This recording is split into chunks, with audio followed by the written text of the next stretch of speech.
Que la paz y la gracia de nuestro Señor Jesucristo sea con todos nosotros. Bienvenidos, hermanos, en el nombre del Señor. Los invito a abrir sus Biblias en la epístola a los Hebreos, en el capítulo 9, Hebrews 9. Hebreos capítulo 9.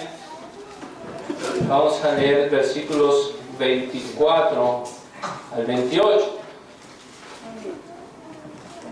Hebrews 9, 24 through 28. El mensaje es solo por Cristo. Amén. Solo por Cristo, hermanos. Amén, aleluya. Dice así la palabra de Dios, Hebreos 9, 24.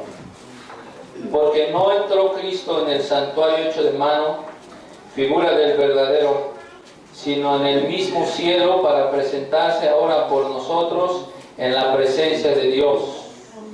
Y no para ofrecerse muchas veces a sí mismo, como entra el pontífice en el santuario cada año con sangre ajena. De otra manera fuera necesario que hubiera padecido muchas veces desde el principio del mundo, mas ahora, una vez en la consumación de los siglos, para deshacimiento del pecado se presentó por el sacrificio de sí mismo. Y de la manera que está establecido a los hombres que mueran una vez y después el juicio, así también Cristo fue ofrecido una vez para agotar los pecados de muchos. Y la segunda vez, sin pecado, será visto de los que le esperan para salud, para la honra del Señor, solo por Cristo. Amén, aleluya. Los creyentes bautizados en los primeros años de la iglesia, era de esperar, hermanos, que siguieran pecando. La persona se bautiza y su condición humana es notable que siga pecando. Entonces, siempre ha existido la confesión o la oración para confesar nuestros pecados, confesar delante de Dios nuestras faltas. ¿Qué pasa, hermanos, qué pasaba cuando se cometían pecados graves, como el adulterio, como la fornicación, como el asesinato, o incluso la apostasía, que es negar al Señor Jesús? La pregunta de los primeros cristianos era si ellos podían participar de la cena y de la comunión de nuestro Señor Jesucristo. La pregunta era si podían cristianos así permanecer en comunión dentro de la iglesia. Empezaron a pensar en largos procesos de confesión. Se hacían actos de algo llamado penitencia. Esa es la palabra que se empezó a utilizar. Estos actos de penitencia se hacían públicamente. Algunos pensaban en una penitencia de por vida, porque el pecado está siempre en nuestras vidas. Se pensaba que al final la única manera para salvarse era que la persona terminara siendo martirizada, muriera como mártir. Algunos pusieron algunas reglas, como un año de penitencia. A través de los años se tomaron ideas: debes de tener un año de penitencia para que hubiera pagado los daños.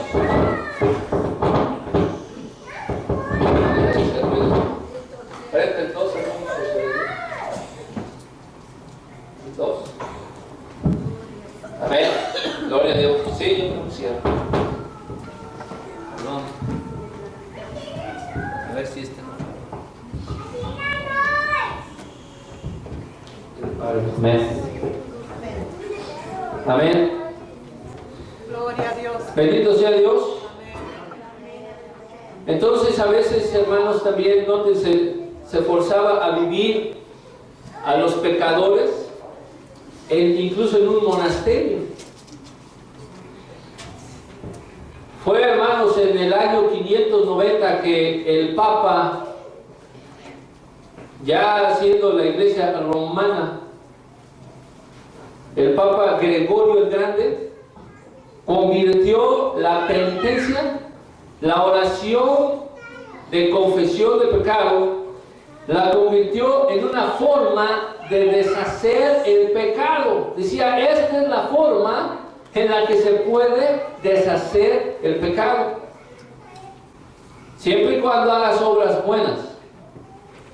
Él decía que en la penitencia tendría que existir contrición, confesión y satisfacción. La persona tenía que venir contrita, tenía que confesar y tenía que satisfacer a Dios.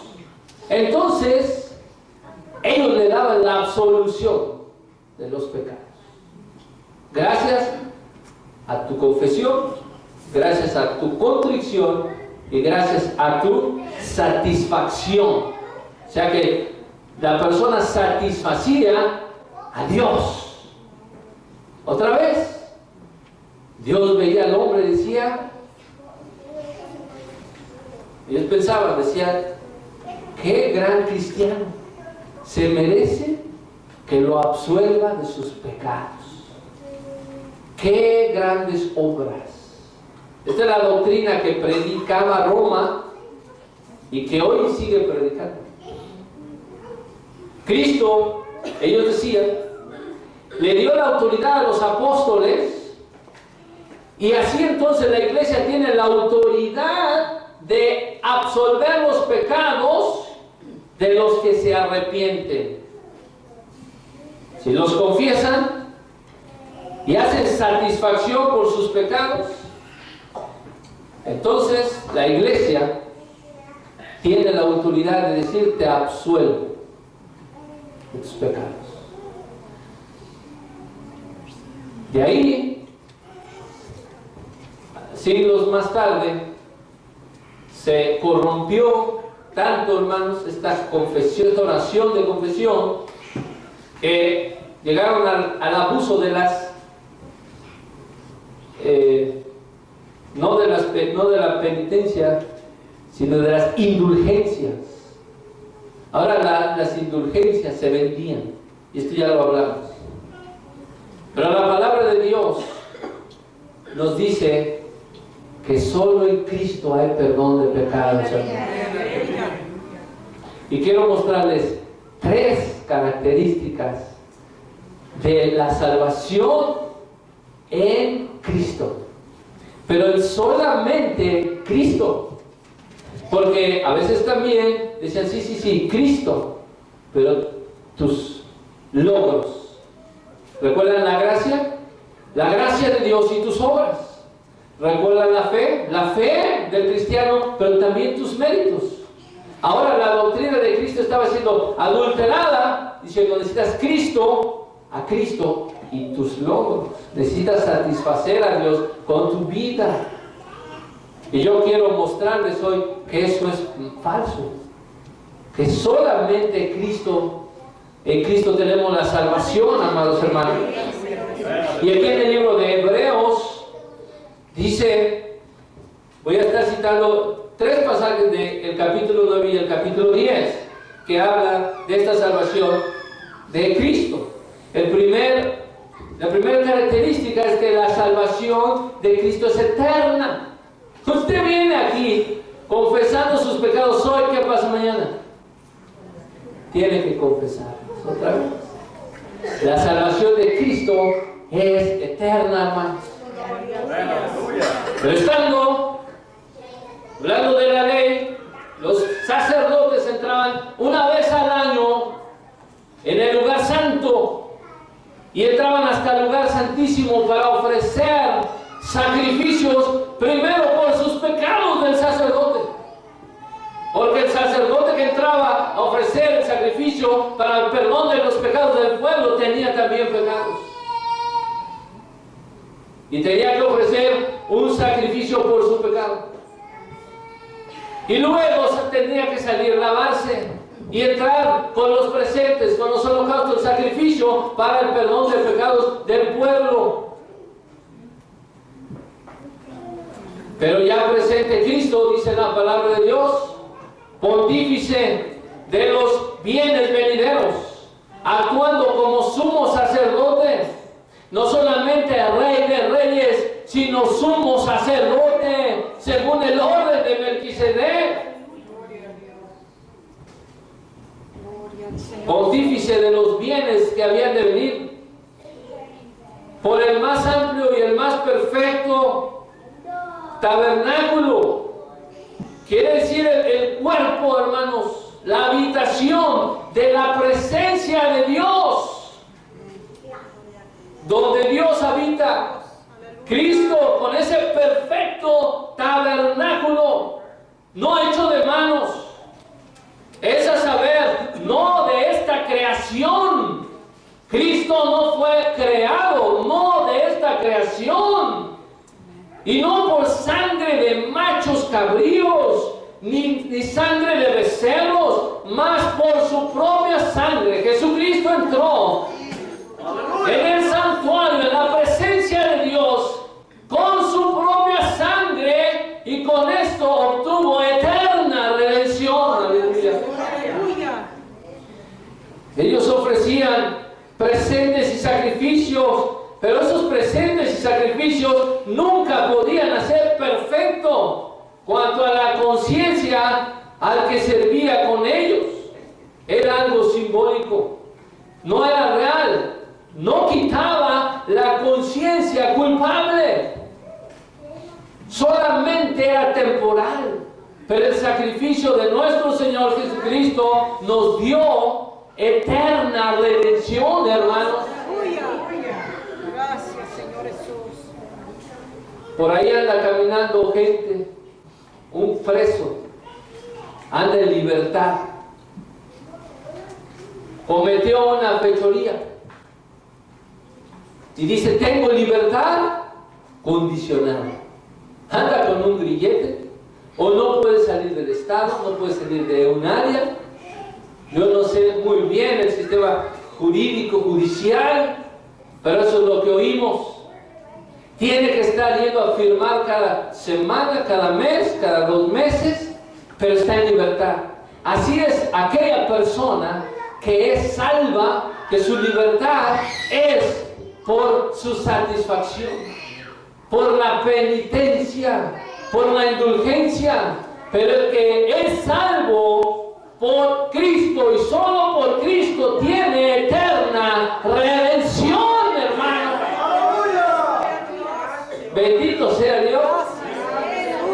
Porque no quisiste, dice el salmista, tu sacrificio que yo daría. No quieres holocausto. Los sacrificios de Dios son el espíritu quebrantado, al corazón que viene contrito y humillado. No despreciarás tú, oh Dios.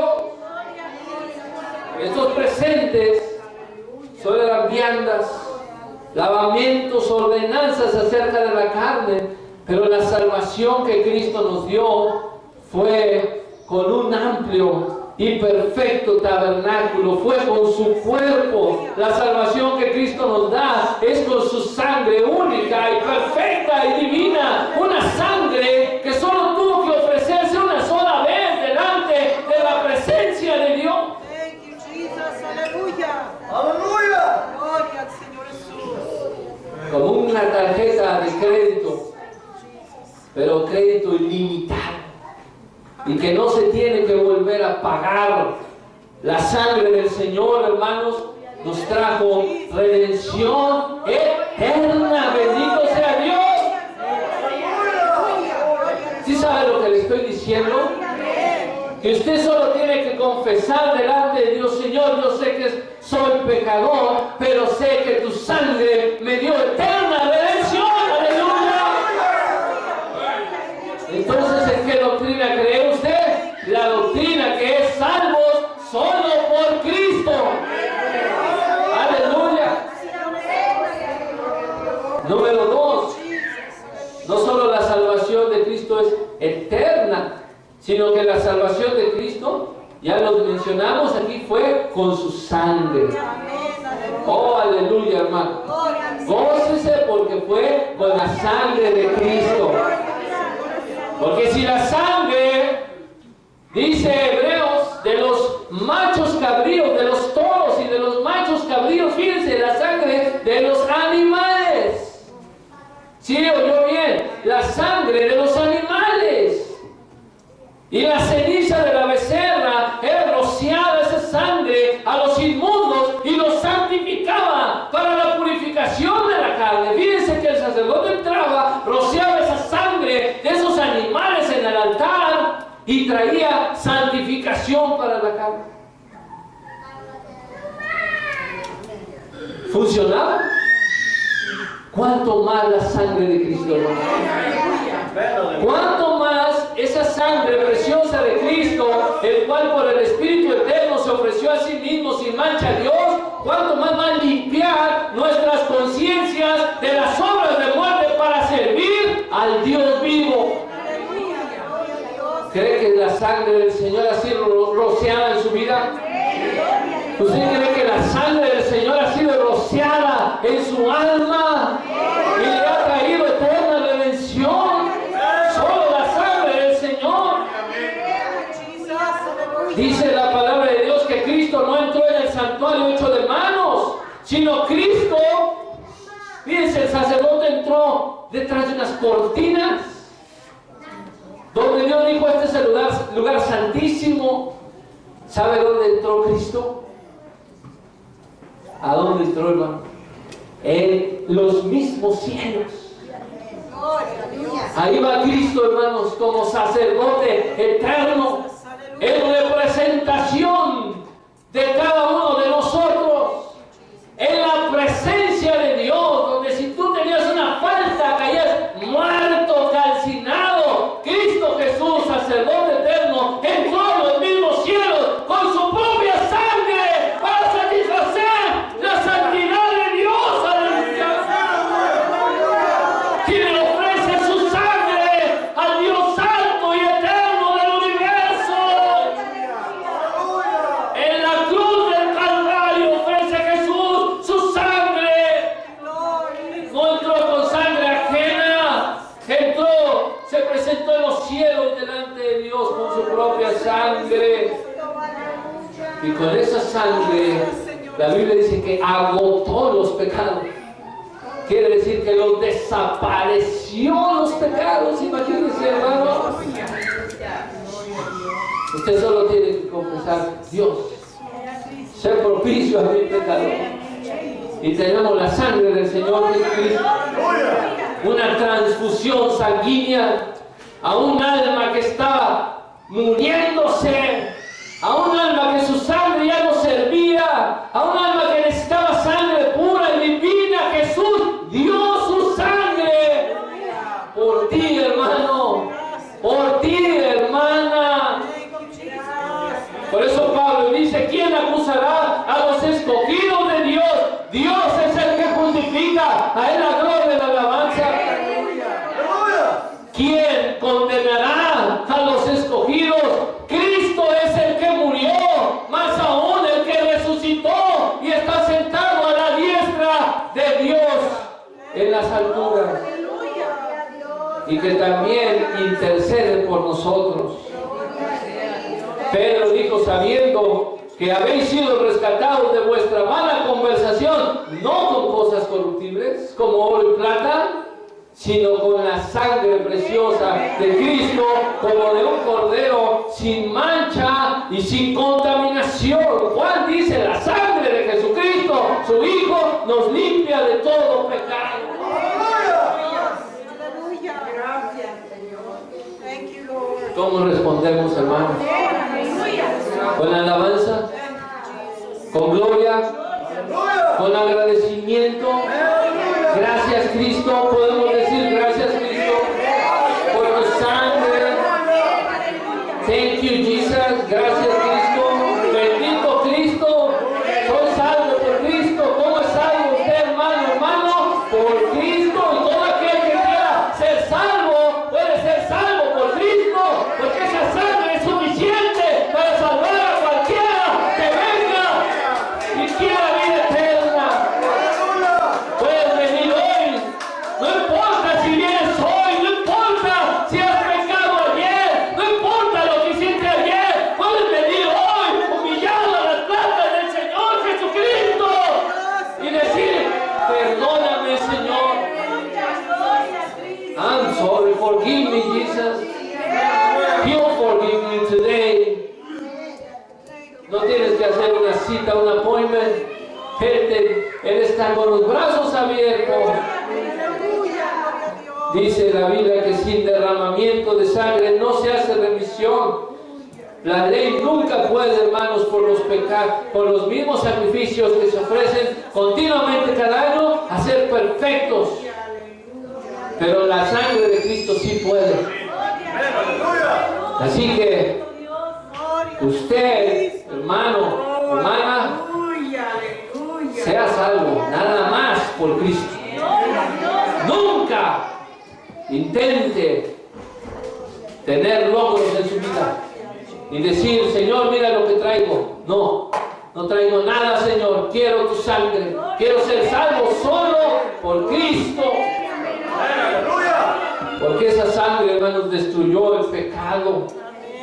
Por eso Jesús se convierte en el testador del Nuevo Testamento.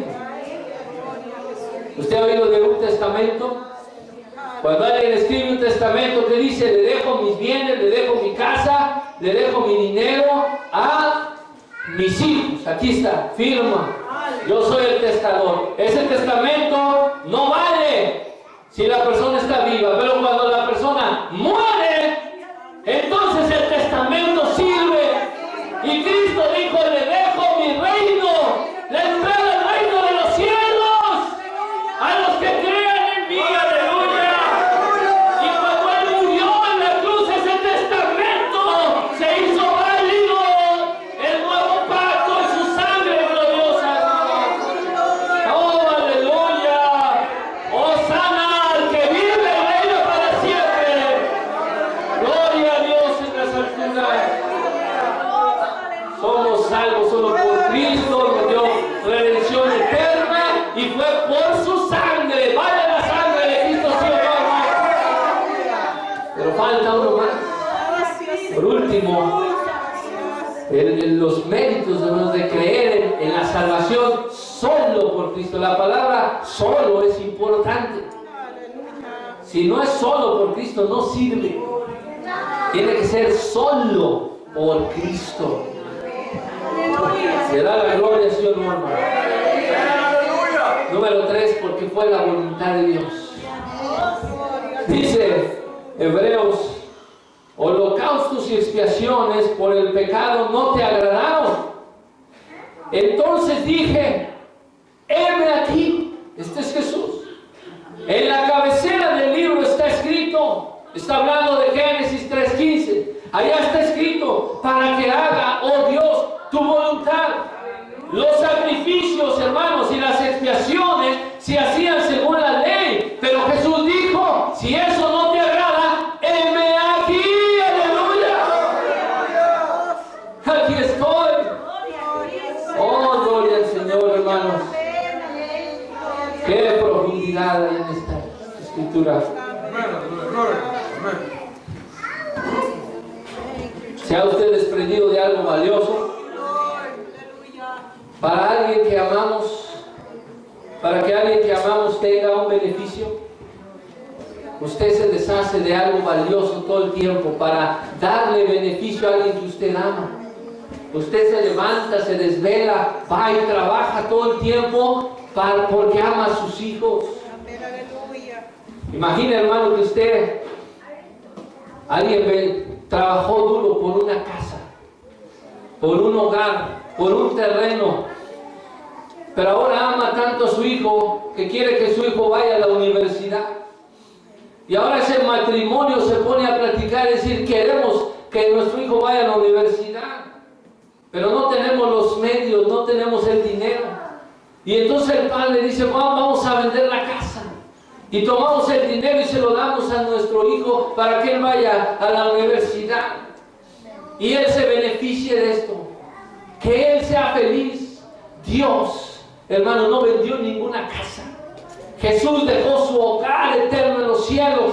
Vino a la tierra para dar su vida en expiación por nosotros, porque fue la voluntad de Dios. Fíjense que la voluntad de Dios fue salvarlo a usted y a mí. Bendito sea el Señor. Fue la voluntad de Dios.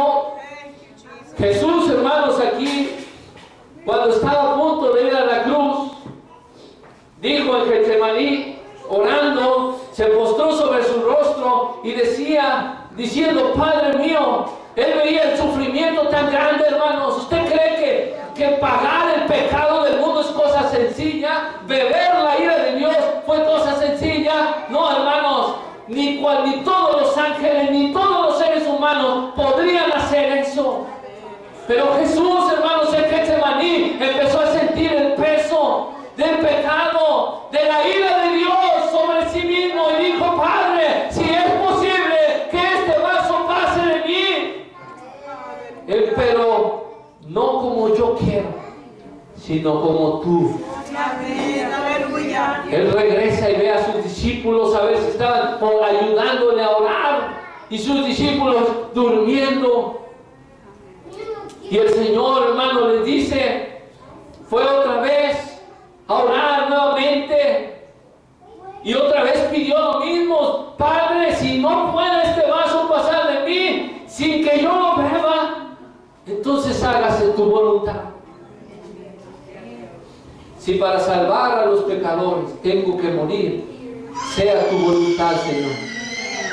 Aleluya. Fue la voluntad de Dios, hermanos. Dios ha quitado esas obras de la ley y establece su voluntad, en la cual voluntad nosotros somos santificados por la ofrenda del cuerpo de Jesucristo hecha una sola vez.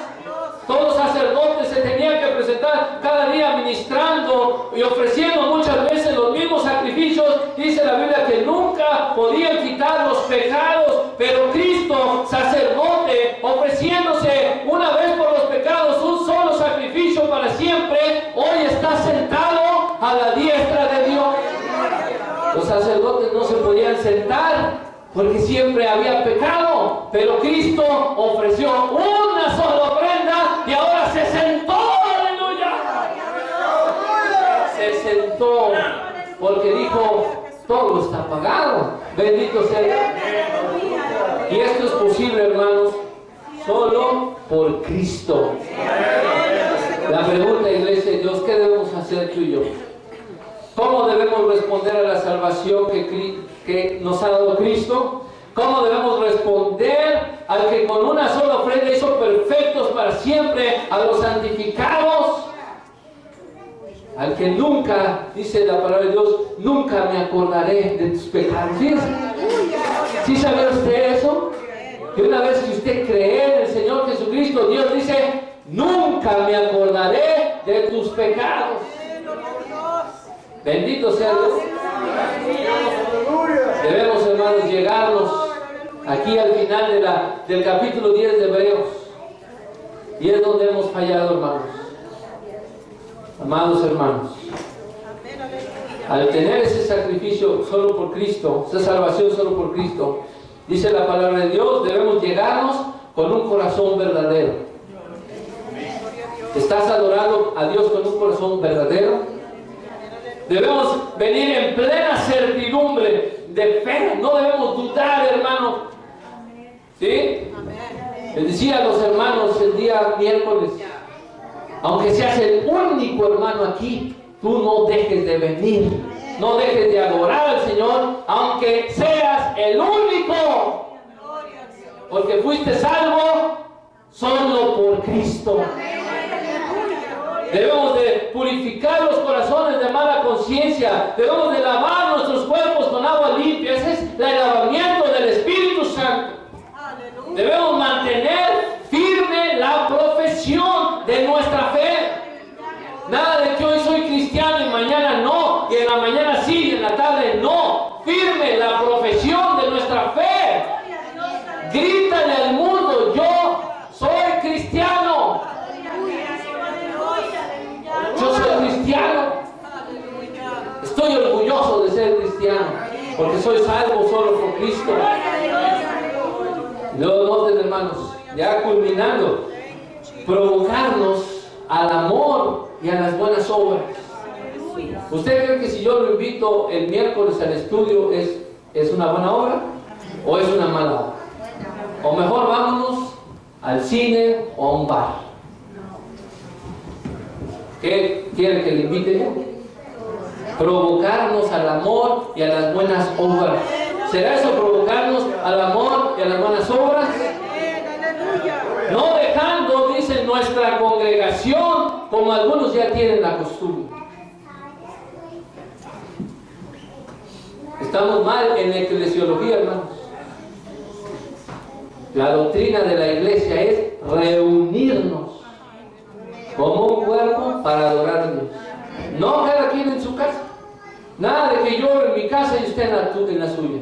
Eso aparte. Aquí hay que venir ahora a congregarnos en el nombre del Señor Jesucristo, exhortándonos y tanto más cuando veis que aquel día se acerca. Podemos darle gloria a Dios, hermano. Cristo viene y viene por aquellos que han sido salvos solo por Cristo.